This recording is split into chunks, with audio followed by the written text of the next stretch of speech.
اعوذ باللہ من الشیطان الرجیم بسم اللہ الرحمن الرحیم۔ اللہ تبارک و تعالی کے نام سے شروع جو بڑا مہربان اور نہایت رحم کرنے والا ہے۔ میرے دوستو، دنیا کی تاریخ میں بہت سے ایسے بادشاہ اور فرعون گزرے ہیں جن کے پاس مال اور دولت کے بے شمار انبار تھے، لیکن جب بات کی جائے قارون کے خزانے کی تو ان تمام تر بادشاہوں اور فرعونوں کے خزانے قارون کے خزانے کے آگے کچھ بھی نہیں۔ پیارے دوستو، قارون کے پاس کتنا خزانہ تھا اس کا اندازہ اس بات سے لگایا جا سکتا ہے کہ آج کے دور میں تمام دنیا کے مال اور دولت اور تمام خزانوں کو جمع کیا جائے اور اس کا موازنہ کیا جائے تو قارون کے خزانے کے ساتھ تو تمام دنیا کی دولت اور خزانے قارون کے خزانے کا ایک معمولی سا حصہ بنتے ہیں، بلکہ قارون کے پاس اس سے بھی کہیں زیادہ مال اور دولت اور کہیں زیادہ خزانے تھے۔ پیارے دوستو، حقیقت میں قارون کون تھا اور اس کے پاس کتنا خزانہ آیا کہاں سے، تو اور پھر اس خزانے کا وبال اس قارون پر کس طرح پڑا اور اس نے کس طرح اللہ تبارک و تعالیٰ کی نافرمانی کی، اور پھر اللہ تبارک و تعالیٰ نے اس کو کس طرح زمین کے اندر اس کے خزانے کے ساتھ غرق کیا۔ روایات میں آتا ہے کہ قارون بہت ہی خوبصورت آدمی تھا جو حضرت موسیٰ علیہ السلام کا چچا زاد بھائی تھا۔ وہ بنی اسرائیل میں تورات کا بہت بڑا عالم تھا اور یہ با اخلاق اور ملنسار انسان تھا، لیکن بے شمار مال اور دولت کے آتے ہی ایک دم سے بدل گیا اور حضرت موسیٰ علیہ السلام کا بہت بڑا دشمن اور مغرور انسان ہو گیا۔ پیارے دوستو، اس کے پاس اتنا خزانہ تھا کہ 70 اونٹ اس کے خزانے کی چابیاں لے کر چلا کرتے تھے۔ بعض روایات میں آتا ہے کہ قارون لوگوں کو سود پر مال دیا کرتا تھا، جس کے بدلے میں وہ لوگوں سے 2 گنا وصول کیا کرتا تھا۔ اس طرح آہستہ آہستہ یوں ہی وقت گزرتا گیا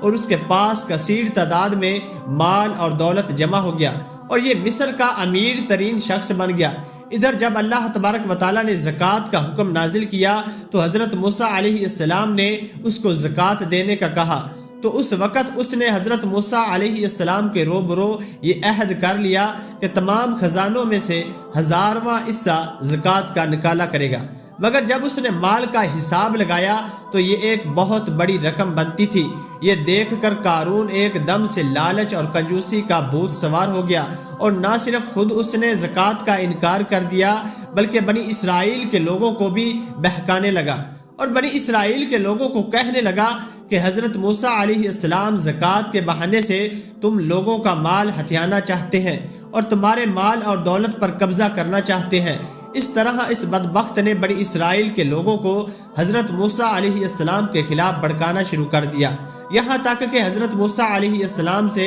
لوگوں کو دور کرنے کے لیے اس بدبخت نے یہ چال بھی چلی کہ ایک عورت کو بہت زیادہ مال اور دولت دے کر اس بات پر آمادہ کیا کہ وہ حضرت موسیٰ علیہ السلام پر بدکاری کا الزام لگائے۔ چنانچہ ایک دن حضرت موسیٰ علیہ السلام ایک مقام پر کھڑے ہو کر خطبہ بیان فرما رہے تھے کہ قارون نے حضرت موسیٰ علیہ السلام کو ٹوکا اور حضرت موسیٰ علیہ السلام سے کہنے لگا کہ آپ نے فلاں عورت کے ساتھ بدکاری کی ہے۔ تو اس وقت حضرت موسیٰ علیہ السلام نے ارشاد فرمایا کہ اس عورت کو میرے سامنے لاؤ۔ چنانچہ اس عورت کو حضرت موسیٰ علیہ السلام کی بارگاہ میں بلایا گیا تو حضرت موسیٰ علیہ السلام نے ارشاد فرمایا کہ اے عورت، تجھے اس پاک ذات کی قسم جس نے بنی اسرائیل کے لیے دریا سے 2 رستے بنا دیے اور بنی اسرائیل والوں کو عافیت اور سلامتی کے ساتھ دریا سے پار نکالا اور فرعون سے نجات بخشی، سچ سچ بتا کہ واقعہ کیا ہے۔ حضرت موسیٰ علیہ السلام کے جلال سے عورت کانپنے لگی اور اس نے بھرے مجمع میں صاف صاف کہہ دیا کہ اللہ تبارک و تعالیٰ کے نبی، قارون نے کثیر دولت دے کر آپ پر بہتان لگانے کے لیے آمادہ کیا ہے۔ اس وقت حضرت موسیٰ علیہ السلام کی آنکھوں میں آنسو آ گئے اور آپ اللہ تبارک و تعالیٰ کی بارگاہ میں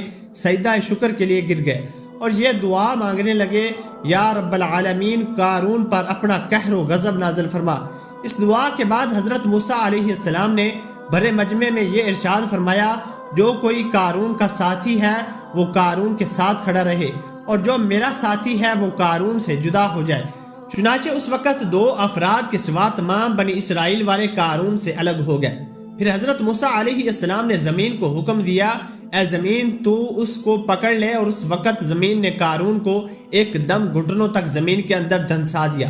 پھر دوبارہ حضرت موسیٰ علیہ السلام نے زمین سے یہی حکم ارشاد فرمایا تو قارون کمر تک زمین کے اندر دھنس گیا۔ یہ منظر دیکھ کر قارون رونے لگا اور التجائیں کرنے لگا اور اپنی رشتہ داری کے واسطے دینے لگا، مگر حضرت موسیٰ علیہ السلام نے قارون کی طرف کوئی توجہ نہیں فرمائی، یہاں تک کہ یہ بدبخت مکمل طور پر زمین کے اندر دھنس گیا۔ اس وقت وہ آدمی جو قارون کے ساتھی تھے وہ لوگوں سے کہنے لگے، حضرت موسیٰ علیہ السلام نے قارون کو زمین کے اندر اس لیے دھنسایا ہے تاکہ حضرت موسیٰ علیہ السلام قارون کے خزانوں پر قبضہ کر سکے۔ تو اس وقت حضرت موسیٰ علیہ السلام نے اللہ تبارک و تعالیٰ کی بارگاہ میں یہ دعا کی کہ قارون کا مکان اور خزانہ بھی زمین کے اندر دھنسا دیا جائے۔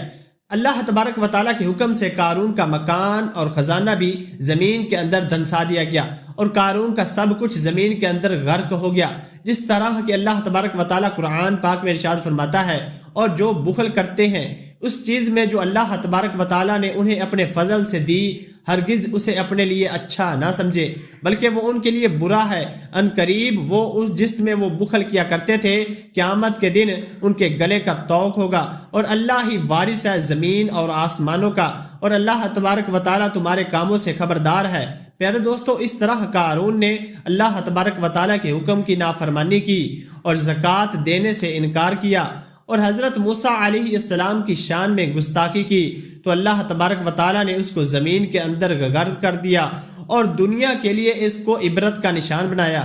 دعا ہے کہ اللہ تبارک و تعالیٰ ہمیں تکبر جیسی بیماریوں سے بچنے کی توفیق عطا فرمائے اور نیک اعمال کرنے کی توفیق عطا فرمائے۔